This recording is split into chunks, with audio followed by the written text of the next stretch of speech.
Good morning students. आज हम civics का अपना फर्स्ट चैप्टर शुरू करेंगे, सत्ता की साझेदारी। चलिए स्टार्ट करते हैं। इसमें बेल्जियम और श्रीलंका के बारे में हम इसमें पढ़ेंगे कि बेल्जियम की जातीय बनावट कैसी थी और श्रीलंका की कैसी थी। बेल्जियम यूरोप का एक छोटा सा देश है। ठीक है, किसका देश है? यूरोप का एक छोटा सा देश है बेल्जियम। क्षेत्रफल में हमारे हरियाणा राज्य से भी छोटा। अगर हम क्षेत्रफल के हिसाब से देखेंगे तो हरियाणा से छोटा है। इसकी सीमाएं किससे लगती हैं? फ्रांस, नीदरलैंड, जर्मनी और लक्समबर्ग से लगती हैं। यानी बेल्जियम के जो पड़ोसी देश हैं वो ये सब हैं, फ्रांस, नीदरलैंड, जर्मनी और लक्समबर्ग। इसकी आबादी 1 करोड़ से थोड़ी अधिक है, यानी हरियाणा की आबादी से करीब आधी। ठीक है, हरियाणा की जो आबादी है उससे आधी, यानी 1 करोड़ से थोड़ी अधिक। इस छोटे से देश के समाज की जातीय बनावट बहुत जटिल है। ठीक है, कहने को ये छोटा सा देश है, लेकिन हम इसकी जातीय बनावट देखें तो ये बहुत ही जटिल है, मुश्किल है। देश की कुल आबादी का 59% हिस्सा फ्लेमिश इलाके में रहता है। ठीक है, 59% लोग जो हैं वो फ्लेमिश नाम का एक इलाका है उसमें रहते हैं और डच बोलता है। और ये बोलते क्या है? भाषा है डच। शेष 40% लोग जो है बेलोनिया क्षेत्र में रहते हैं और फ्रेंच बोलते हैं। ठीक है, बेलोनिया में रहने वाले क्या बोलते हैं बेटा? फ्रेंच। और फ्लेमिश में रहने वाले लोग डच।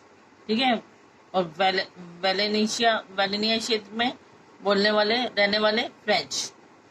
शेष 1% लोग जर्मन बोलते हैं और जो 1% लोग बचे, क्योंकि देखिए 59-40 कितना बना?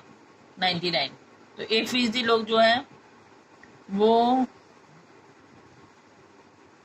जर्मन बोलते हैं। जो राजधानी ब्रुसेल्स है, किसकी राजधानी? बेल्जियम की। वहाँ 80% लोग फ्रेंच बोलते हैं और 20% डच बोलते हैं। अब देखिए, आपने यहाँ पर देखा कि डच बोलने वाले ज्यादा थे बेल्जियम के अंदर और फ्रेंच बोलने वाले कम। अब उसी की राजधानी जो है एक छोटी सी, उसमें क्या हो गया? उल्टा हो गया। वहां पे फ्रेंच बोलने वाले ज्यादा हो गए और डच बोलने वाले कम।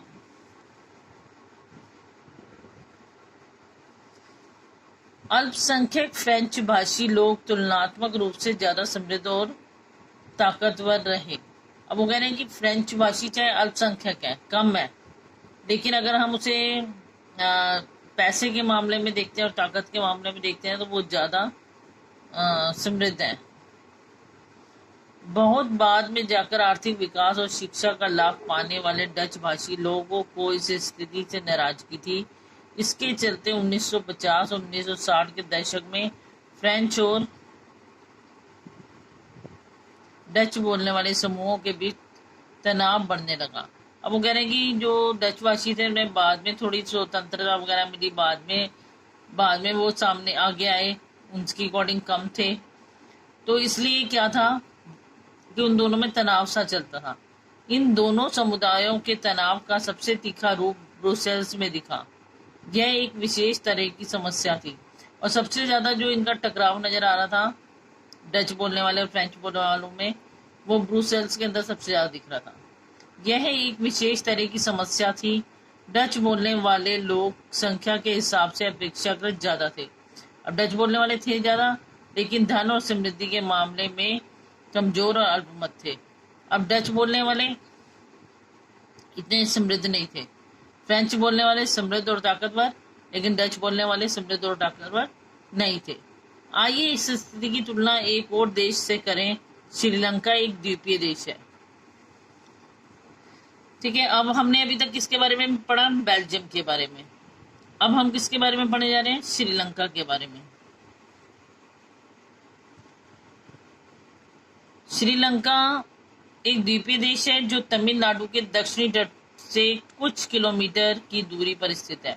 अब श्रीलंका तो आपको पता है नीचे की साइड है, तमिलनाडु के दक्षिणी तट से कुछ किलोमीटर की दूरी पर स्थित है। इसकी आबादी करीब 2 करोड़ है और वहां पर आपने देखा था बेल्जियम की कितनी करोड़ थी, 1 करोड़ से थोड़ी सी ज्यादा थी, यानी हरियाणा के बराबर। अब श्रीलंका की तो हरियाणा के बराबर हो गई, और बेल्जियम की कैसी थी, हरियाणा से आधी। दक्षिण एशिया के अन्य देशों की तरह श्रीलंका की आबादी में भी कई जातीय समूहों के लोग हैं। सबसे प्रमुख सामाजिक समूह सिहिलियों का है, जिसकी आबादी कुल जनसंख्या की 74% है। और उन्होंने कहा कि यहाँ भी अलग अलग जाति के समूह देखने को मिल जाते हैं, और सबसे बड़ा समूह हम इसमें मानते हैं सिहिलियों का, जो 74% है। फिर आता है तमिलों का नंबर आता है, जिसकी आबादी कुल जनसंख्या का 18% है। 74 सिहिली, 80% कौन, तमिल। और तमिलों में भी 2 समूह आते हैं, एक श्रीलंकाई मूल के,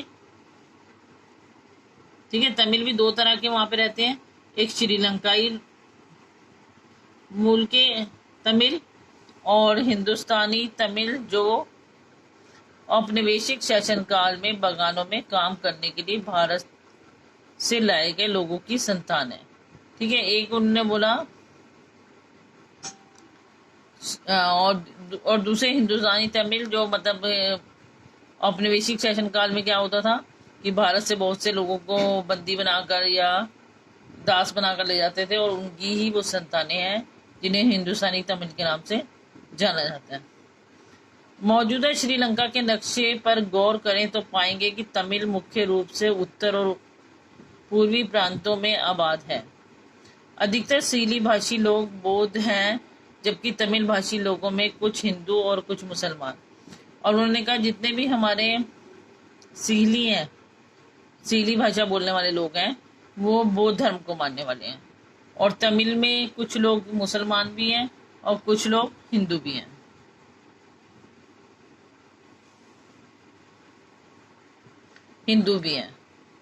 और कुछ श्रीलंका की आबादी में ईसाई लोगों का हिस्सा 7% है, और 7% लोग वहां पे ईसाई भी है, और वे सिहिली और तमिल दोनों भाषाएं बोलते हैं। वो सिहिली भी बोलते हैं और तमिल भी बोलते हैं। अब जरा सोचिए कि ऐसी स्थिति में क्या हो सकता है। बेल्जियम में डच भाषी लोग अपनी बड़ी संख्या के बल पर फ्रेंच भाषी और जर्मन भाषी लोगों पर अपनी इच्छाएं थोप सकते थे। इससे उनके बीच में लड़ाई और बढ़ जाती। संभव था कि इससे विदेश बढ़ जाता और ब्रुसेल्स पर दोनों पक्ष अपना अपना दावा ठोकते। श्रीलंका में सिहिली आबादी का बहुमत और ज्यादा था, और वे लोग मुल्क में अपनी मनमानी चला सकते थे।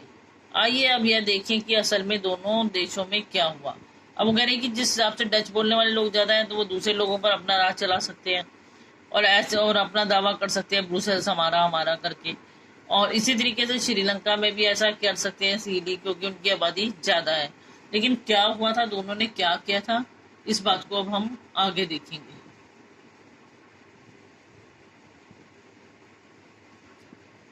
श्रीलंका में बहुसंख्यवाद। सन 1948 में श्रीलंका स्वतंत्र राष्ट्र बना। 1948 को श्रीलंका स्वतंत्र हुआ। सिहिली समुदाय के नेताओं ने अपनी बहुसंख्यता के बल पर शासन पर प्रभुत्व जमाना चाहा। इस वजह से लोकतांत्रिक रूप से निर्वाचित सरकार ने सिहिली समुदाय की प्रभुता कायम करने के लिए अपनी बहुसंख्यक परिस्थिति के तरह कई कदम उठाए। अब उन्होंने कहा कि वो संख्या में ज्यादा थे सिहिली, तो उन्होंने अपना प्रभुत्व जमाने की कोशिश की। ठीक है, और इसीलिए वहां की जो सिहिली समुदाय की प्रभुसत्ता कायम करने के लिए उन्होंने कई कदम उठाए। उन्होंने क्या करा, 1956 में एक कानून बनाया।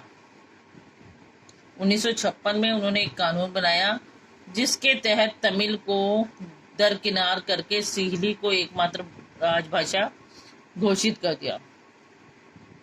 उन्होंने क्या कहा कि यहाँ की जो श्रीलंका की राजभाषा बनेगी वो सिहिली होगी, तमिल नहीं। विश्वविद्यालय और सरकारी नौकरियों में सिहिलियों को प्राथमिकता देने की नीति चली, और सबसे पहले अगर किसी सरकारी विश्वविद्यालयों में या सरकारी नौकरियों में किसी को भी नौकरी देनी होगी, तो पहले सीढ़ियों के लिए जगह खाली होगी, वहां पे सीढ़ियों को दी जाएगी। उसके बाद अगर जगह बचती है तो दूसरे तमिलों की बारी आएगी। नए संविधान में यह प्रावधान भी किया गया कि सरकार बौद्ध मत को संरक्षण और बढ़ावा देगी। और जो बौद्ध धर्म को, ये भी कहा गया कि जो बौद्ध धर्म को मानेगा उसे ही बढ़ावा दिया जाएगा, उसे ही संरक्षण दिया जाएगा।